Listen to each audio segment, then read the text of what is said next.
अब यहाँ पे हम बात करें आपसे पॉसिबिलिटी, संभावना का। ये भी काम करवाया था ना बाबू, पॉसिबिलिटी। ठीक है, पॉसिबिलिटी देखो गौर से कि subject plus was were, subject plus was वर। जरा मुझे सोचकर बोलो कि V4 लगाने का मन करता है कि नहीं? करता है ना।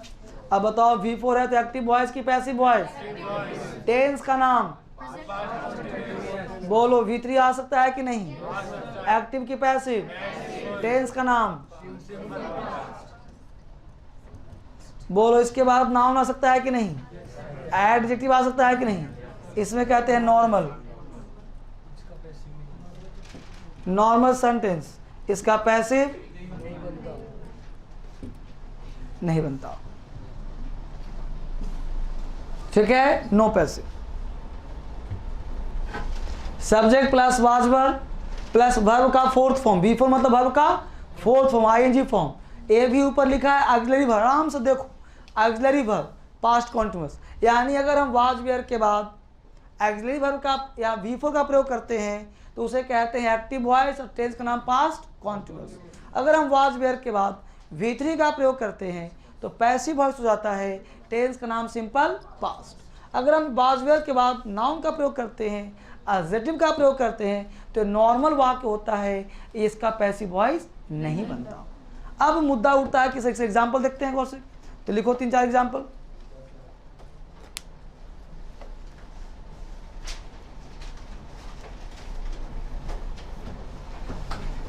अ बॉल, अ मतलब अ ball was catching, a ball was catching, a ball was catching, a ball was catching.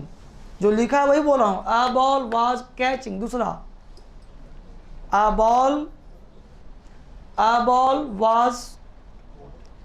Was catch, CATCH, a ball was catch।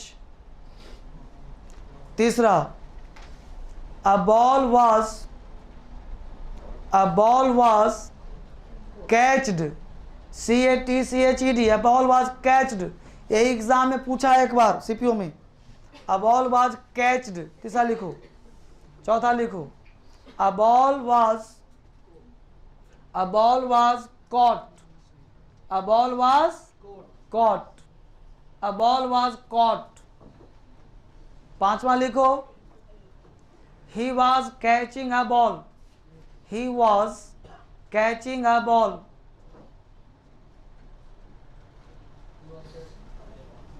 he was catching a ball। Next छठा लिखो, he was mad, he was mad, he was mad, he was mad। लिख लिया 5? अच्छे हो गए, चलो बात नहीं। अब जरा बोर्ड पे ध्यान दो बेटा, बोलो फर्स्ट सेंटेंस क्या है तुम्हारा? वो सेंटेंस बोलो क्या है? A ball was catching, a ball was catching. Right में कितने लोग? हाँ उठाओ। राइट में है कोई मानव? रॉन्ग में कितने लोग? सारे लोग। बहुत बढ़िया, तुम खड़े हो जाओ। हाँ बोलो गलत क्यों है? अ बॉल वाज कैचिंग गलत क्यों है? कैचिंग V4 है। हाँ जी, ये गलत क्यों है सेंटेंस? Non door. बैठो, बढ़िया से बैठना, वायर है, आराम से बैठना। तुम बोलो चश्मिश, खड़ा हो जाओ बाबू। बोल बेटा, ये sentence a ball was catching right है कि रॉन्ग है? राइट है। तुम्हें बताओ, तुम्हारा वॉइस का पार्ट 1 छूट गया है? किया था पिछले क्लास, वॉइस से किया था। तो अ बॉल वाज कैचिंग राइट है, रॉन्ग है? समझ में नहीं आ रहा है? बैठो, नहीं समझ में आ रहा तुमको। बोलो, वहां से लड़के खड़े हो जाओ। बोलो अ बॉल वाज कैचिंग राइट है कि रॉन्ग? जल्दी खड़े हो जाओ। क्यों रॉन्ग है? क्यों भाई? DSL धर्मेंद्र सर अंग्रेजी पढ़ रहे हो तो तुम्हें हर चीज का ज्ञान। यहाँ रास्ता नहीं नापना है, आप सीख क्या रहे हो, मुद्दा ये है। आप कितना सीख रहे हो, क्या सीख रहे हो, उससे मुद्दा है। बस में लो, ये जो मैं बात बोलता हूँ कि पूरे भारत में अंग्रेजी फैलाऊंगा, इसके पीछे लॉजिक क्या है? एक एक बच्चे को सिखाना चाहता हूँ। और सीखोगे कैसे? जब तुम बढ़िया से नहीं सीखोगे, घर पे तुम रिवीजन नहीं करोगे तो कैसे सीख पाओगे? बैठो, तुम खड़े हो जाओ, बोलो गलत है तो क्यों गलत है, सही है तो क्या है? A ball was catching, right है कि पहले बोलो गलत है, क्यों गलत है? सब्जेक्ट नहीं है। बैठो बैठो, बैठ जाओ, तुम बैठ जाओ। अब ध्यान देना, यह लाइन मत बोलना आज से कि सेंटेंस में सब्जेक्ट नहीं है। ध्यान देना, बिना सब्जेक्ट का सेंटेंस नहीं होता। सिर्फ एक ही सेंटेंस होता है, इसका नाम इंपरेटिव क्लाउज। उसमें भी सब्जेक्ट इंडायरेक्ट छुपा रहता है, जैसे stand up, go there, come here, लेकिन उसमें भी यू छुपा होता है। तो बिना सब्जेक्ट का कोई सेंटेंस तो सब्जेक्ट है। हमने कहा था इस दुनिया में सारे सब्जेक्ट लिविंग हो सकते हैं, नॉन लिविंग हो सकते हैं। अगर लिविंग होंगे, डूअर होंगे तो एक्टिव वॉइस और उसका नाम होगा टेंस। अगर नॉन लिविंग नॉन डूअर तो पैसिव वॉइस, उसको वॉइस बनाएंगे हम लोग। तो हमने कहा अ लेटर, क्या जी? अ बॉल, बोलो बॉल, फुटबॉल, यानी बॉल तुम्हारा अपने आप को एक्शन नहीं करेगा, वो नॉन लिविंग है, नॉन डूअर है। क्योंकि जो नॉन लिविंग होगा नॉन डूअर होगा ही होगा, और नॉन लिविंग नॉन डूअर को एक्टिव होने का अधिकार नहीं है, वह सिर्फ पैसिव हो सकता है। यानी बोलो अ बॉल वाज कैचिंग हो सकता है क्या? तो पहला गलत क्यों समझ में आया? क्योंकि subject non living non doer है, एक्टिव नहीं हो सकता, गलत हो गया वो। क्योंकि खुद से बॉल कोई पकड़ेगा? बॉल अपने आप को कैसे पकड़ेगा? वो सिर्फ टीवी सीरियल में देखते हैं कि बॉल में दो पंख लगे, एड बैड में देखते हैं कि बॉल बैठ गया कुर्सी पे। अगला बोलो क्या है क्वेश्चन?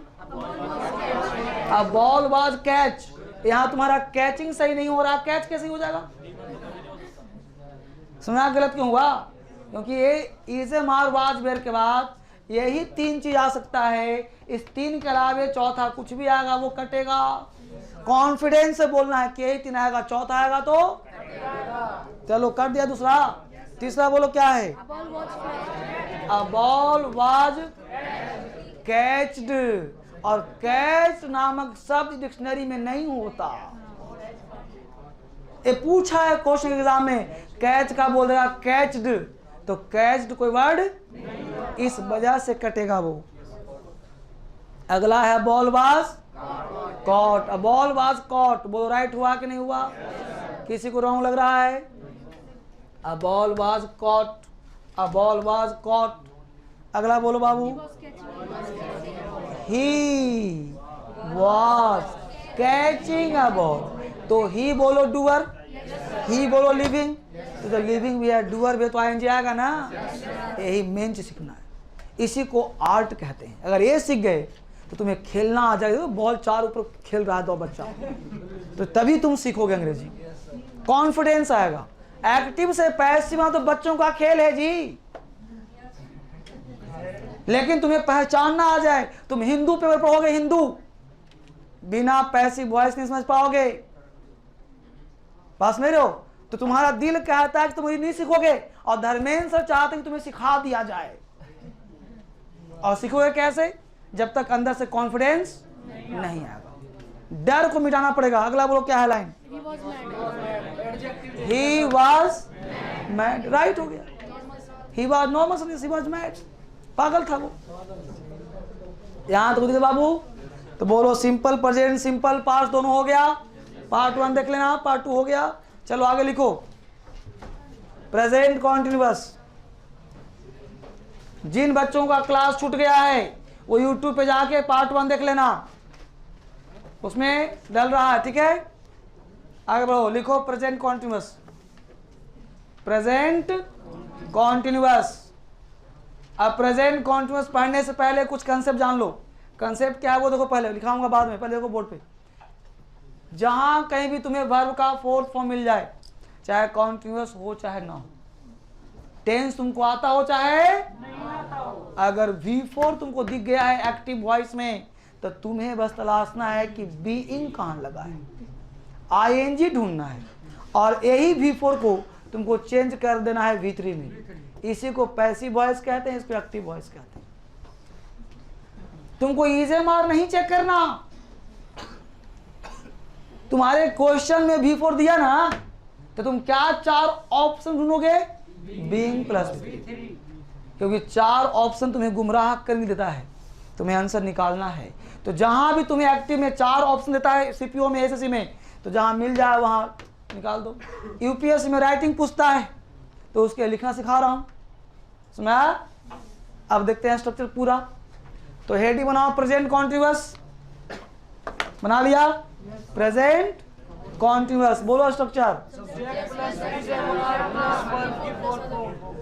वर्ब का फोर्थ फॉर्म प्लस ऑब्जेक्ट, बोलो एक्टिव वॉइस हुआ कि नहीं? Subject takes the place of, object takes the place of.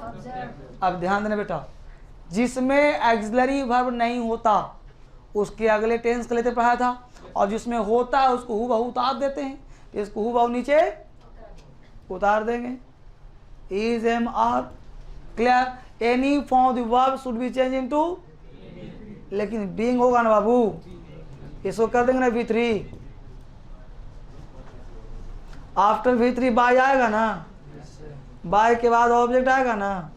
बोलो पैसिव वॉइस हुआ कि नहीं? बोलो बच्चे, इसका भी 6 बना सकते हो, इसका भी 6 बना सकते हो। Positive negative interrogative, positive negative. कोई डाउट बता देना, कोई दिक्कत? उतार लिया? अब जरा बोर्ड पे ध्यान दो, अगर यहाँ पे बीइंग वर्ड नहीं होता तो बोलो सिंपल प्रेजेंट का स्ट्रक्चर है कि नहीं? ये is am are plus V3, यानी कि बीइंग मतलब आईएनजी। तो पैसिव में बीइंग सिर्फ इसलिए आया है ताकि कॉन्टिन्यूअस के फॉर्म को दे पाए। इज एम आर वैसे पहचान नहीं है, पहचान क्या है? बीइंग प्लस V3, ठीक है? तो 6 इसका भी 6 लिखो एग्जाम्पल फटाक से, एग्जाम्पल लिखो जल्दी से। पहला example, they are not plucking the flowers, they are not plucking the flowers, they are not plucking the flowers. Pluck मतलब तोड़ना, PLUCKING, they are not plucking the flowers. दूसरा, why is Raju answering the question, why is Raju answering the question, why is Raju answering the question, why is Raju answering the question, question, why is Raju answering the question? Next, when is Annu singing a song, when is Annu singing a song, when is Annu singing a song, when is Annu singing a song। कितने हो गए? 3। बहुत बनाओ इसको, फटाफट बनाइए इसको, फटाफट इसको बनाइए।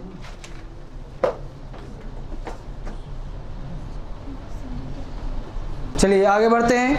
तो पहला क्वेश्चन बोलो क्या है बच्चे? They are not plucking the flowers. तो आपने बनाया होगा the flowers, the flowers are not होगा ना, the flowers are and being plucked by them, the flowers aren't being plucked by them। दूसरा है why is Raju answering the question, Why is the question being answered by तो why is the question being answered by Raju? Yes, sir. when is Anu sing a song, तो when is a song being sung by Anu, being sung by Anu। बोलो बच्चे यहाँ तक कोई दिक्कत? बोलो बच्चे, नहीं ना। अब जरा बोर्ड पे ध्यान दो, अगर मैं यहाँ पे कर दूँ, बोर्ड पे ध्यान देना कि सब्जेक्ट प्लस, ध्यान बच्चे, subject plus is am are plus being plus V3 by plus object. बोलो पैसिव वॉइस है कि नहीं है? है ना। अगर मैं इसको मिटा दूं और इसको यहां तक हटा दूं तो बोलो क्या बन जाएगा ये?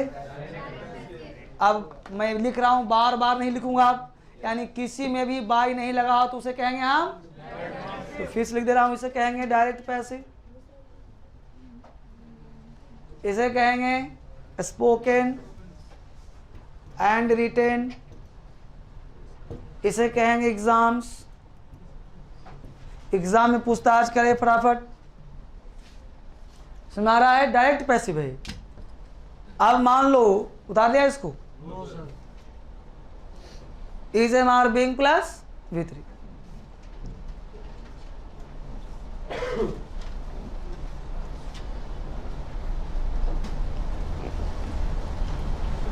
अब कोई व्यक्ति तुमसे पूछ लिया कि बताओ बाबू रोड बन रहा है कि अंग्रेजी क्या बनेगा?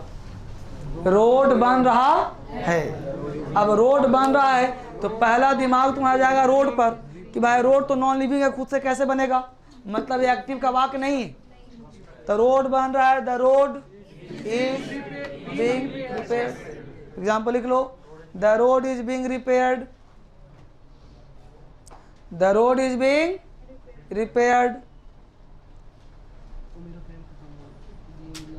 है ना? सब्जियां बिक रही हैं। Example, vegetables are being sold. Vegetables are being sold. Vegetables are being sold. Vegetables are being sold. अब बोलो डायरेक्ट पे समझ में आ गया? यानी आपको कुछ भी लिखना हो, बोलना हो, पुल बन रहा है, रोड बन रहा है, मकान रंगा जा रहा है, कुछ भी, सबका क्या बनेगा? Passive voice. यहाँ तक दिक्कत? तो यहाँ तक हम लोगों ने देखा। और जहाँ भी दिक्कत हो, मैं तो चाहता हूँ कि यह चीज़ पूरे गांव तक, पूरे देश तक, पूरे स्टेट तक फैले। और आप इस चीज़ को फैलाइए, हर व्यक्ति को, हर लोगों को इसको शेयर कीजिए, सब्सक्राइब करिए, ताकि आप बेहतर अंग्रेजी सीख पाएँ। और जितना ज़्यादा आप बढ़ोगे, देश बढ़ेगा। और इस तरह से हम लोग आगे बढ़ने का प्रयास करें। Thank you very much. Thanks for watching.